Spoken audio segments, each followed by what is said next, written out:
Piero, Signor Presidente, professore, no, la chiamiamo professore. Ancora forse, sì. Mia moglie, il professor Stewart, il professor Schelling, premio Nobel dell'economia, il professor Hoffman, premio Nobel della chimica, il professor Mandel, che probabilmente lei conosce, That's right.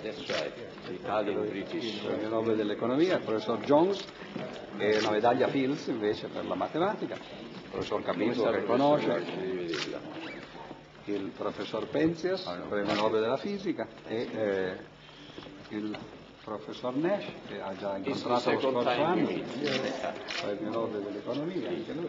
Prego.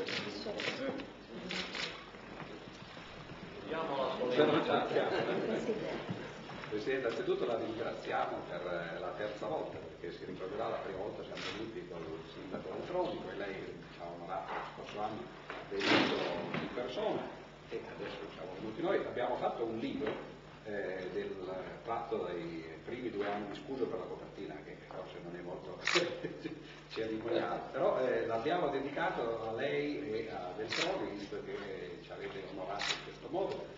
E il festival, anche senza la vostra partecipazione, sarebbe stato ovviamente diverso.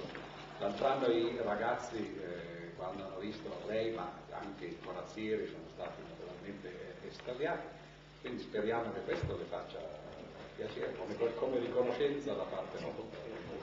Ci sono molti degli articoli che sono stati scritti sui giornali lo scorso anno, 2 anni fa.